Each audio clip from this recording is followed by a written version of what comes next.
Okay, this is a test ride of my Trek 4500 mountain bike, which has been converted into an e-bike. As I mentioned in the other video, it's got a Bafang 750 electric engine and a 48 volt battery to power it. I've ridden it couple of rides on it so far, and it gives me a phenomenal range. First to say, I'd say that the bike operates in three possible modes. One mode is the like a regular bicycle. You can turn everything off and pedal it just like a normal bicycle. Second mode is what they call pedal assist. And that's what I use the most, and basically the electric motor assists you in pedaling the bike. It has 5 different levels you can go up to, from 1 to 5, and the way it works is essentially there's a controller that operates the motor, and the e-bike is able to measure not only your cadence, that is how fast you're pedaling, but also the amount of torque, the effort you're putting into pedaling, and then also the speed of the bicycle. And it takes those 3 figures and it puts together a solution basically to match or sometimes exceed the amount of effort that you're putting into pedaling to give you an assist. Now that's particularly important when you're, say, like climbing hills and maybe going out on some single track trails, and you can find yourself that basically you can pedal the bike as if you were on a normal flat road, the same amount of energy, and climb a significant hill. So for those of us who are getting older, that's a nice little technique to have. Allows you to ride farther, and allows you to tackle some obstacles like mountains and hills and trails that you might be wanting to ride, but you didn't have the energy to do so. In the pedal assist mode, I found that it gives me a range of at least 40 miles. I took it on a ride the other day, and using only pedal assist, it was like 19 miles out and 19 miles back. So it was about 38 miles. I did that pedal assist and got back home and still had about half of the battery still left. So, you know, I am assuming, depending again on how much you pedal, as well as how much effort you put into it, this thing has a range in excess of 50 miles, which for most of us, that's, you know, more than what you need. I kind of use mine basically to obviously get exercise, but two, I put a basket on the back, and the basket holds one of those large reusable grocery baskets. So I find myself taking it to the grocery store every now and then, and instead of driving my car to the grocery store, you can make the trip using your e-bike. You get exercise, you know, one less car on the road for a little bit, and save you a little on gas money, I guess, if you look at it that way.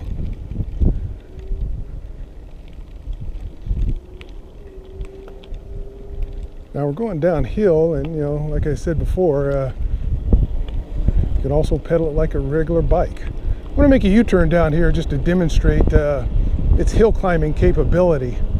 This is a fairly good little hill on Grand Teton, and right now I'm in pedal assist mode 1, and what I'll do is I'll kick it up to pedal assist mode 2, and that'll give you some idea of how much assistance it can give you.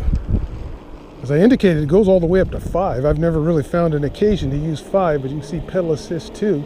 We're going up this hill at a good little clip, and basically I'm pedaling just as if I were pedaling on a normal flat road, the amount of energy that I'm exerting. So that really opens up a lot of opportunities for you to do some rides that, as I indicated before, in the past you wouldn't do because, you know, it'd be too exhausting for you. It also, you know, performs well on off-road type stuff too. I won't do it on this one. I'll save that for a later video. But as you can see on some trails, if you want to tackle some trails on this thing, it also gives you the option to do that.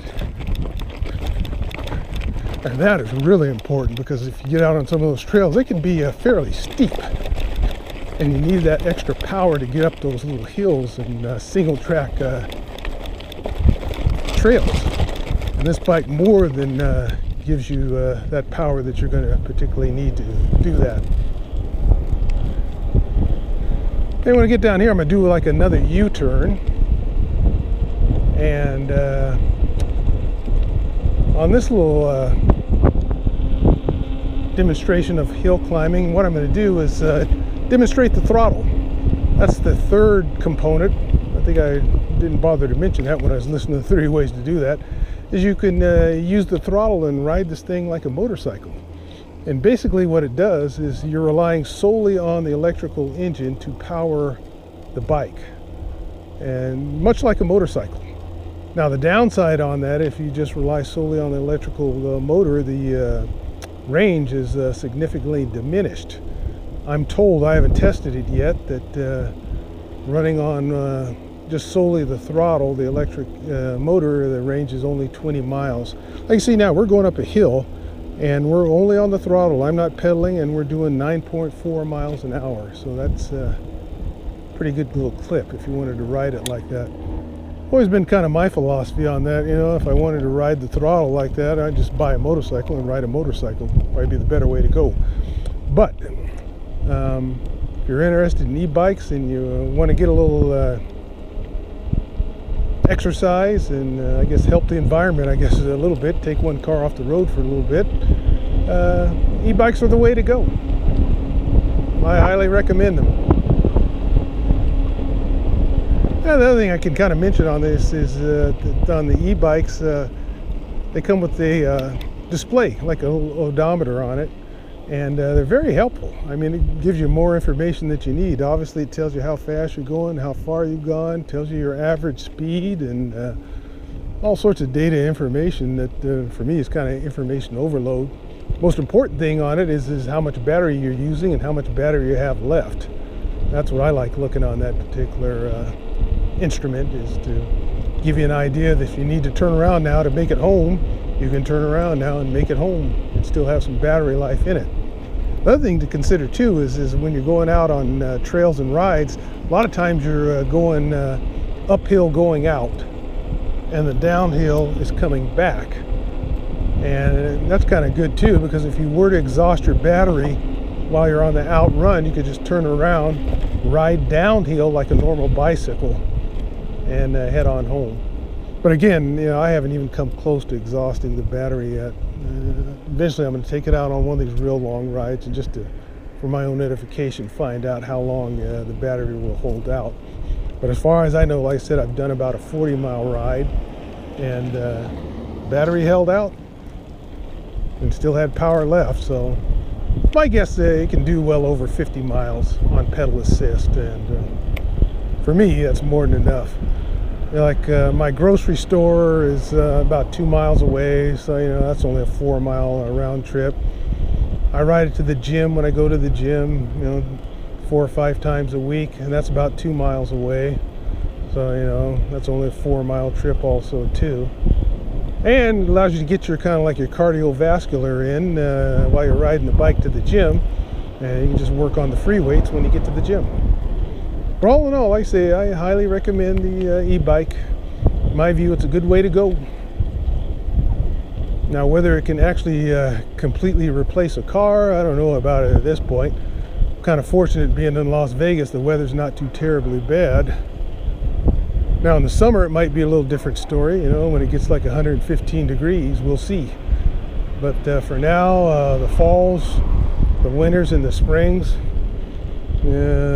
perfect ideal weather for riding a e-bike to recreation as well as handling some of your commutes. I was reading the other day where some people actually ride them to work every day, you know, use it as a regular commuting tool, much like it were a car, I guess. So that's kind of an interesting facet and technique that people have. But whatever works for them, I guess that's good.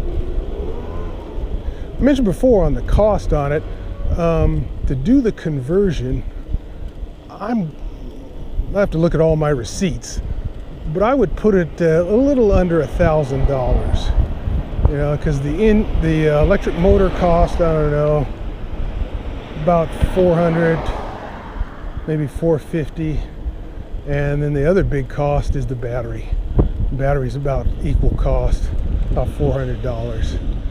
And when you add on the accessories, you know, like your mirror, your rack, your basket, and all those things like that, it probably comes in about a little under $1,000. But you have to compare that against if you were to buy a e-bike off the shelf, a brand new one. That would run you about $2,000 if you got one with its capabilities. Now I know there's a lot of hub drive e-bikes that are out there that are less expensive than the mid-drives, but when you look into it, the hub drives have nowhere near the power of the mid-drives. But you know, if the type of riding that you're doing flat surfaces, and you know, maybe you're running to the grocery store and things like that, you know, a hub might work for you, and the hubs are substantially less expensive. From what I'm looking at, you could get a real good hub conversion kit and get it all done for about $500, maybe even less than that, under $500. So, you know, if you're someplace that was flat, you weren't going to do a lot of off-roads or a lot of hill climbs and stuff like that, a hub might be the way to go, and save yourself a lot of money and still have that ability to use it to run errands to the stores and gyms and wherever you want to do, as well as get your exercise in. I did try a hub driven e-bike. Went down to one of the stores to check it out in Las Vegas, and it's a nice ride. Like I said, though, noticeably it doesn't have the same power and climb ability as a mid-drive, but it does give you a good boost if you're like on flat ground and you know, and not tackling trails and single tracks and stuff like that. It would work for you, and it would be substantially less than doing the mid-drive. So it all depends on what you want to spend and what you want to do with the bike. Okay, we're coming up on the top of farm, and you can see they're putting another housing development up in here, the ever-expanding Las Vegas Valley. If you go straight up here,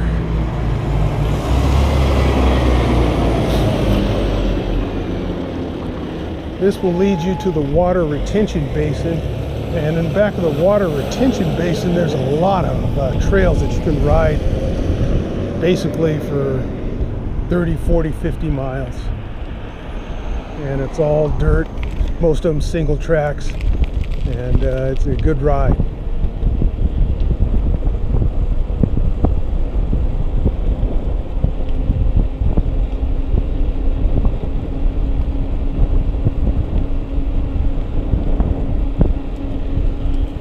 And here you can see even just coasting, getting about 15 miles an hour on this thing, with basically coasting with no assist or anything. So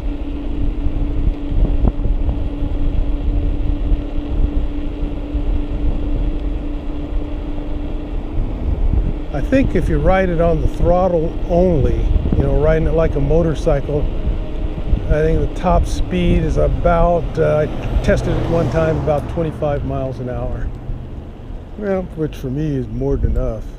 It's one thing to consider. People, you know, always want to go faster and faster, but the reality of it is bicycles aren't really engineered to go like 50 miles an hour. So I know there's people who can do hacks on these things and take the governors off the electric motors to make them go faster, but again, you know, you got to ask yourself, what's the purpose of that, you know?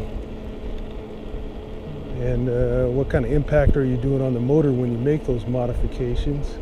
And you know, really, is the bicycle engineered to be ridden at 50 miles an hour? From what I've heard and read, a lot of people say no. It gets kind of squirrely when you get up at real high speed. So I don't know if I'd ever do that. Well, I don't have a need to do that, you know. As far as what I'm concerned, this is what I use. And this will round up our little trip around the neighborhood.